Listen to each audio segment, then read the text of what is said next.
Hi folks, this is John Adamson, the Rehab and Documentation Guru, and tonight I'm taking a little bit of a different turn, and it's partly a response to some comments that I got on an older video. About 10 months ago, I posted a video about how to avoid common red flags related to therapeutic exercise because Medicare has targeted therapeutic exercise for potential denials and for good reason because a lot of times what therapists document and do as therapeutic exercise is really not a skilled service. It's something that could be carried out by a non-licensed person. And I don't usually get too many comments, and I do appreciate comments.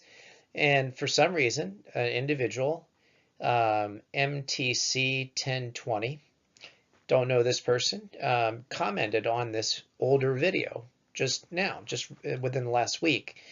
And this person was a PT assistant and obviously had seen a lot of bad stuff.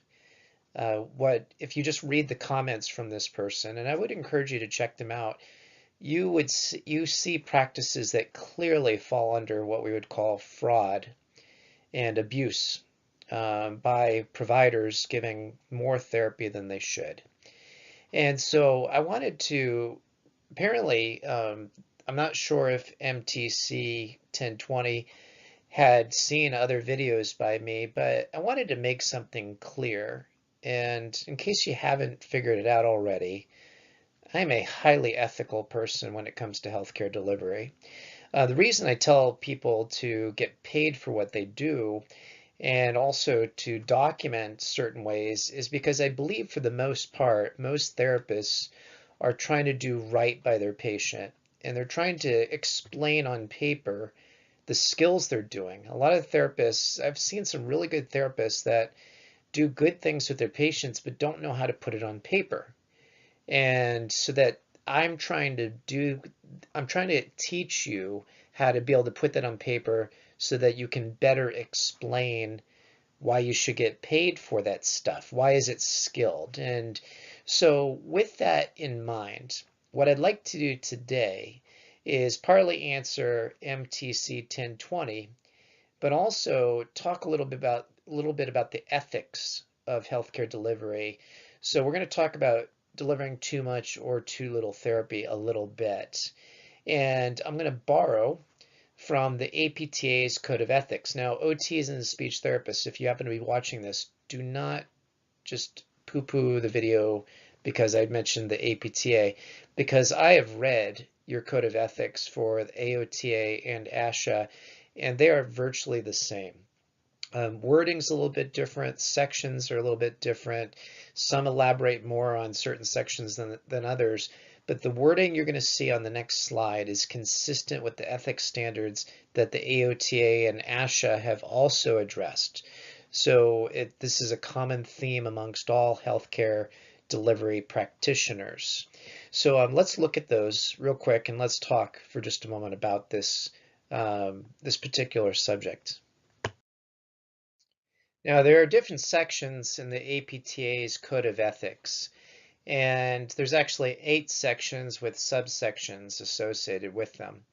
What I'm going to do is I'm going to just highlight 3 of them that I think are particularly poignant related to the areas of under or overutilization, and one actually is very clear on that particular subject. First of all, we're going to look at section 7B, where it says physical therapists, and you can insert any discipline there, shall seek remuneration, I always want to say remuneration, as is deserved and reasonable for physical therapist services. And we can say occupational or speech as well. So first of all, let's talk about the word shall. Medicare uses the same word. It's what's called an absolutist word. Medicare actually has in their policy manual a section about absolutist words. This is where you don't have any leeway whatsoever. You have to do these things. And so the APTA is saying that these are things you must do. And this would be universally recognized by a licensing board like your state as things you shall be doing. So What shall you do? You shall seek the proper amount of money. That's that word that I can hardly say, for what you did, and it must be reasonable. You know, Medicare has guidelines about reasonable care, and partly they base reasonableness based on the amount of research they do on a certain diagnosis, and they say, okay, this diagnosis needs this much therapy in general. That's what we should expect to pay. If you're familiar with bundled care, that's basically the principle behind bundled. They see a total hip replacement, and they say, okay, on average, this total hip should cost us about this. This is reasonable. And so you shouldn't be seeking much more. If it's just a standard total hip, you should not be seeking much more than this bundled payment. It's not reasonable to expect to go beyond that.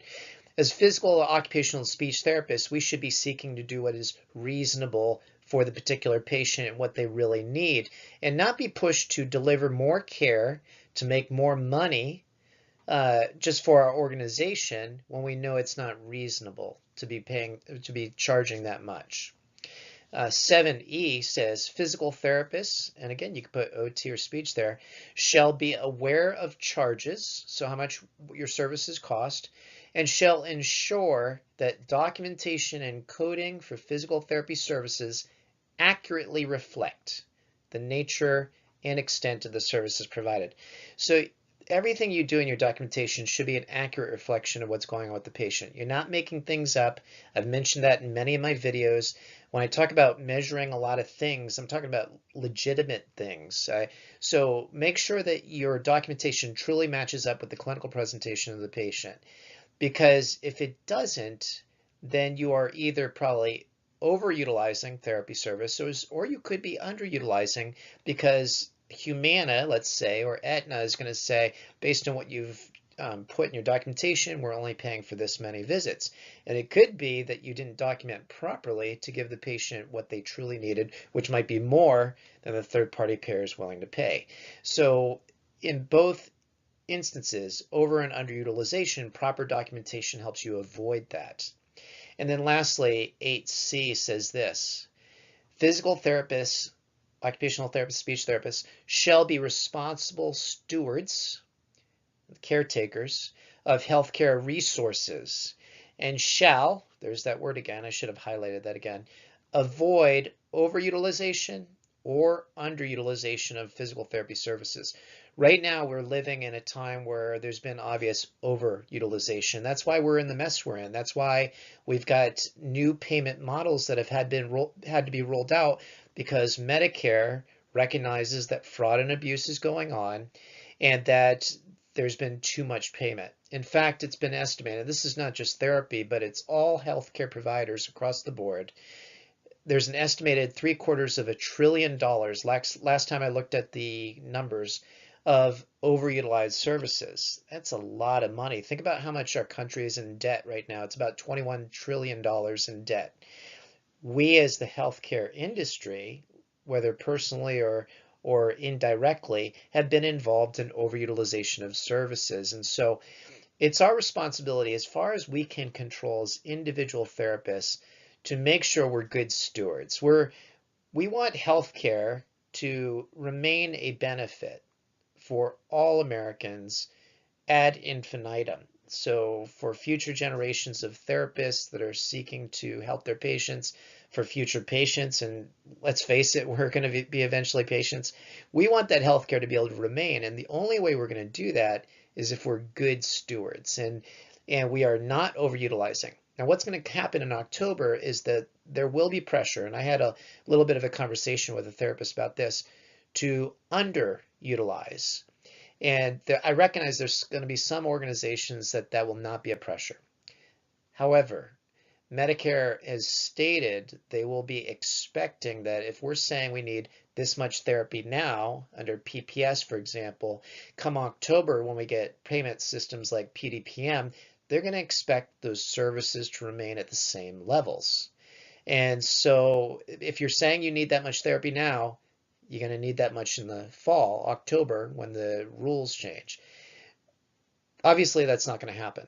What we're going to see is we're going to see a falling off of services, and it might trend in the opposite direction of underutilization.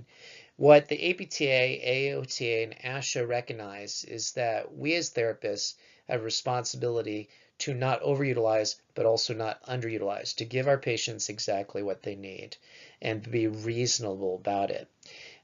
So these ethical principles should guide everything we do. And if I haven't stated it clearly in the past, because I do want you to get paid for what you do, let me just reiterate this. Get paid for what you honestly need to give the patient, and that should be clear in your documentation, and these ethical principles must guide you.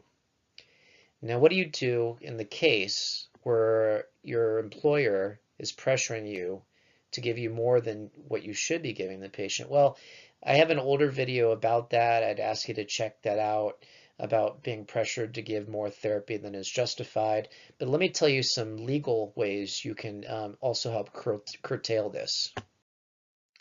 So I'm going to tell you how to report fraud, and this is, you can find this right on Google. So if you don't pay attention to the video itself at this point, or you don't copy this down, don't worry, Google this, how to report fraud to Medicare. So Medicare itself does take fraud complaints. And so you've got the information there, 1-800-Medicare. That's easy to remember. You can also report it online to the Office of the Inspector General. Now they help handle very significant fraud and abuse allegations. So you've got a lot of lawyers, they're going to be working for them, and they're looking for fraud and abuse for multiple entities, not just Medicare, but they are another way that you can report it. And then also you can go online, so you can call them, you can go online. Notice that the Office of the Inspector General has an 800 number, and that's Health and Human Services, HHS tips there.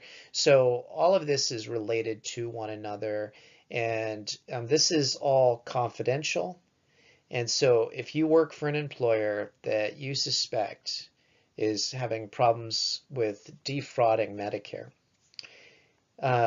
you are protected by law to do this. This is under the whistleblower rules, and so you are safe from repercussions. Now, this is not a perfect world. Obviously, things can happen. If your organization finds out that you have reported them, you may face a repercussion from that employer, but you are protected by law. So if they're found to have retaliated against you, if they suspect that you've reported them, well, you are protected by the law, and that's always a good place to be. So do not hesitate to, first and foremost, as far as you are concerned, to make sure that you are only giving the patient what they are reasonably needing. And secondly, if things get outside your control, where you are involved in an organization or you're aware of an organization that's doing too much and it's to make money, then you have an ethical responsibility according to your state practice guidelines, Medicare, APTA, AOTA, and ASHA guidelines to report that fraud and abuse. So anyway, this is John Adamson, the Rehab and Documentation Guru, reminding you to get paid for what you do, but only to get paid for what is ethical. Take care and good night.